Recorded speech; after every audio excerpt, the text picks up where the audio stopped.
कई कानूनी मामले ऐसे होते हैं जिसमें वर्षों तक ये पता नहीं चलता कि आखिर हुआ क्या था। बहुत सारे मामले आपने ऐसे देखे होंगे। आरुषि हत्याकांड एक ऐसा ही मामला था जब वर्षों तक ये पता ही नहीं चला कि आरुषि की हत्या कैसे हुई थी और आरुषि की हत्या किसने की थी। और ऐसे एक नहीं, बहुत सारे मामले हैं जब अदालतों में लगातार लंबे समय तक मामले चलते रहते हैं, इन्वेस्टिगेशन चलता रहता है और फिर एक दिन सब कुछ ठंडा पड़ जाता है या फिर पता ही नहीं चलता कि हुआ क्या था। एक ऐसा ही मामला था सुशांत सिंह राजपूत की मौत का मामला। सुशांत सिंह राजपूत केस देश के सबसे चर्चित और विवादित मामलों में से एक रहा है और लगभग 5.5 साल पहले, आपको याद होगा 14 जून 2020 को सुशांत सिंह राजपूत अपने मुंबई के फ्लैट में मृत पाए गए थे।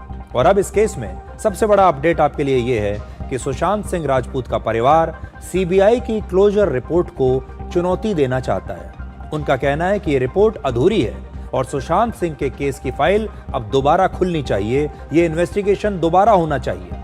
सुशांत सिंह राजपूत की मौत के 1376 दिन के बाद सीबीआई ने 22 मार्च 2025 को अदालत में अपनी क्लोजर रिपोर्ट दाखिल कर दी थी। क्लोजर रिपोर्ट का मतलब होता है कि किसी अपराध की जांच पूरी करने के बाद जांच एजेंसी कोर्ट को एक लिखित जानकारी देती है कि उनकी जांच पूरी हो चुकी है और अब वो इस केस को बंद कर रही है। सीबीआई की क्लोजर रिपोर्ट में एक्टर रिया चक्रवर्ती को क्लीन चिट दी गई थी और रिया या उनके परिवार के खिलाफ सुशांत को आत्महत्या के लिए उकसाने और सुशांत के बैंक अकाउंट से पैसे के लेन देन के सीबीआई को कोई सबूत नहीं मिले।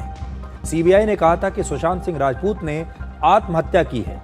सुशांत के परिवार का कहना है कि सीबीआई को इस रिपोर्ट में सभी सबूतों जैसे गवाहों के बयान, मोबाइल फोन पर किए गए चैट्स और मेडिकल रिपोर्ट्स को अदालत में पेश करना चाहिए था, लेकिन सीबीआई ने ऐसा नहीं किया। अब सुशांत के वकील कहते हैं, सुशांत के परिवार के वकील कहते हैं कि सीबीआई का सिर्फ ये कह देना कि सुशांत सिंह राजपूत के बैंक अकाउंट से पैसा नहीं निकाला गया, ये काफी नहीं है और सीबीआई को सबूत के तौर पर बैंक स्टेटमेंट्स भी कोर्ट में पेश करने चाहिए थे, लेकिन ऐसा नहीं किया गया है। पूरे देश में इस पर बहुत विवाद हुआ था, बहुत विरोध प्रदर्शन हुए थे। सुशांत सिंह के जो फैंस हैं, आपको याद होगा, वो बहुत परेशान थे और फिर इसकी जांच मुंबई पुलिस से लेकर पटना पुलिस, फिर सीबीआई, ईडी और एनसीबी जैसी केंद्रीय एजेंसियों ने, जांच एजेंसियों ने की थी। मुंबई पुलिस ने अपनी शुरुआती जांच में इसे आत्महत्या ही बताया था। ईडी ने मनी लॉन्ड्रिंग और एनसीबी ने बॉलीवुड में ड्रग्स के इस्तेमाल पर भी उस समय बड़े खुलासे किए थे। हर एजेंसी ने अपने अपने हिसाब से इसकी जांच की।